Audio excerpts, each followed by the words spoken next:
राधे राधे बहनों, जय श्री कृष्णा। होली आ रही है और होली की तैयारियां बहुत ही सुंदर तरीके से आप लोगों की चल रही होंगी। लेकिन होली शुरू होने से पहले ही होलिका अष्टक लग जाती है। क्या है होलिका अष्टक, क्यों लग जाती है, कौन कौन से कार्य हमें इस समय करने चाहिए और कौन से कार्य नहीं करने चाहिए, होलिकाष्टक कितने दिन के होते हैं, इस समय पर कौन से कार्य करें जिससे आपको बहुत ज़्यादा पुण्यों की प्राप्ति हो। इसके बाद आपको होली कब मनानी होती है, कैसे होली मनानी होती है, क्या महत्व है इस समय का, होलिका अष्टक के समय का। तो सारी वीडियो बहुत ही यूज़फुल है, ज़रूर ही देखिएगा। पूरी वीडियो देखेंगे तभी समझ में आएगी कि होलिकाष्टक के समय कोई भी शुभ कार्य करने से हमारे जीवन में उसका प्रभाव बहुत ज़्यादा पड़ता है। आगे चलकर हमारी ज़िंदगी में छोटी छोटी बाधाएं आने लगती हैं, रुकावटें आने लगती हैं, हमारे घर में कलह बढ़ जाती है। और होलिका माता की पूजा किस प्रकार करनी है वो भी इस वीडियो में ही जानेंगे। तो पूरी वीडियो बहुत ही अच्छी तरह से देखिएगा और कमेंट ज़रूर कीजिएगा। आपका एक कमेंट करने से मुझे बहुत प्रेरणा मिलती है कि मैं आपके लिए ऐसी ही बढ़िया सी सुंदर सी वीडियो बनाकर लाती रहूं। तो सबसे पहले समझते हैं कि होलिकाष्टक कब और कैसे लगता है। होलिका अष्टक अर्थात होली की अष्टमी की तिथि से शुरुआत। जब अष्टमी तिथि से होली की शुरुआत होती है तब होली से पूर्णिमा तिथि तक का समय बहुत अशुभ माना जाता है। क्यों अशुभ माना जाता है? ऐसी कथा का वर्णन है कि भक्त प्रहलाद जो थे उन्हें हिरण्याकश्यप बहुत ज़्यादा कष्ट दे रहा था, बहुत ज़्यादा तकलीफ़ें दे रहा था, क्योंकि वह प्रतिदिन ही विष्णु भगवान के नामों का जाप करते थे और हिरण्याकश्यप उनके पिता थे। तो पिता अपने पुत्र को बहुत तरह तरह से यातनाएं दे रहा था कि जिससे कि वह विष्णु भगवान के नामों का जाप करना भूल जाए। परंतु भक्त प्रहलाद ने अपने पिता हिरण्याकश्यप की बात बिल्कुल भी नहीं मानी और उन्होंने अपने पिता को भी समझाया कि यदि आप विष्णु भगवान की शरणागत में आएंगे तो आपका उद्धार हो जाएगा, आपको मोक्ष प्राप्त हो जाएगा, यह राक्षस योनि से आपको मुक्ति मिल जाएगी। लेकिन हिरण्याकश्यप उनकी बात को मानने को बिल्कुल भी तैयार नहीं था। इसीलिए उन्होंने प्रहलाद को परेशान करना शुरू कर दिया, तरह तरह से यातनाएं देना शुरू कर दिया। इसके पश्चात उनकी जो बुआ थी होलिका माता, उन्होंने कहा कि मैं प्रहलाद को अपनी गोद में बिठाकर जला दूंगी जिससे कि वह बिल्कुल ही नष्ट हो जाएगा। इस तरह से दोनों ने प्रहलाद को पूर्णिमा तिथि पर मारने का निश्चय किया। लेकिन ऐसा हुआ जिससे कि जो बुआ थी होलिका माता वह जलकर भस्म हो गई, लेकिन प्रहलाद भगवान विष्णु की कृपा की वजह से बच गए। और इसके बाद भगवान विष्णु ने नरसिंह का अवतार रखकर प्रहलाद का मर्दन कर दिया। इस तरह की कथा के अनुसार जो ये 8 दिन थे, जो अष्टमी तिथि से पूर्णिमा तिथि के दिन थे, जब प्रहलाद को बहुत तरह से यातनाएं दी जा रही थी, तो यह जो समय था, इस समय सभी ग्रह बहुत उग्र अवस्था में हो जाते हैं, बहुत ही क्रोधित होते हैं, जिसका प्रभाव हम सभी जो भी पृथ्वीवासी हैं सभी के जीवन पर पड़ता है।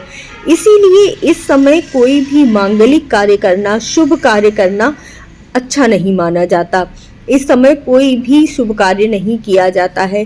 तब आपको क्या क्या कार्य करने चाहिए जिससे कि आपके ग्रह आपके ऊपर उल्टे ना पड़े, कौन से कार्य करें? तो सबसे पहले तो हम ये जानेंगे कि आपको कौन कौन से कार्य नहीं करने हैं। इस समय में शादी ब्याह करना, या फिर आप पहली बार अपनी कुंडली दिखा रहे हैं पंडित जी को शादी के लिए, तो यह कार्य भी आपको नहीं करना चाहिए। शादी के लिए पहली बार कोई चीज़ सामान खरीद रही हैं, आपके घर में शादी की तैयारियां चल रही हैं और आप उसके लिए पहली बार सामान खरीदने जा रहे हैं, तो इस समय में आपको बिल्कुल ही बचना चाहिए। कोई भी नया सामान, कोई भी सुहाग की सामग्री, या जैसे आप पहले से खरीदते हुए आ रहे हैं तब तो कोई बात नहीं है, आप धीरे धीरे सामान खरीदते रहिए, लेकिन इस समय पर थोड़ा सा बचाव करना चाहिए।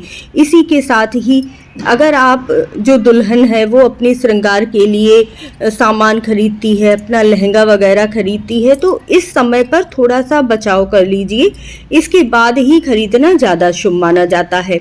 इस समय शादियाँ, नामकरण, और गृह प्रवेश है, ये कार्य तो नहीं ही किए जाते हैं। इसके साथ ही आपको इनसे जुड़ी हुई कोई भी चीज़ भी नहीं खरीदनी चाहिए। जैसे आप गृह प्रवेश करने वाले हैं तो आप इस समय अपना सामान वगैरह खरीद कर रख लें, तो ये कार्य आपको नहीं करना चाहिए। आप इस समय से बच जाइए, जिससे कि आगे जब आपका गृह प्रवेश हो उसी समय पर आप सामान खरीदें।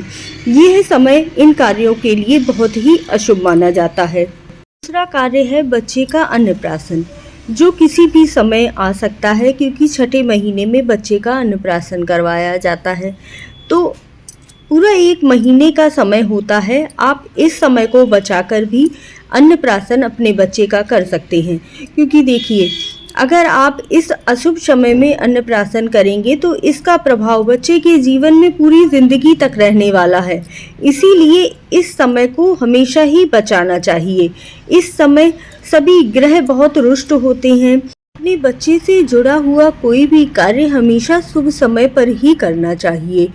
दूसरा कौन सा कार्य होता है, अब बच्चे का बर्थडे आ गया या जन्मदिन पड़ रहा है, तो कोशिश कीजिए कि बच्चों के लिए कपड़े वगैरह आप पहले से ही खरीद कर रख लें।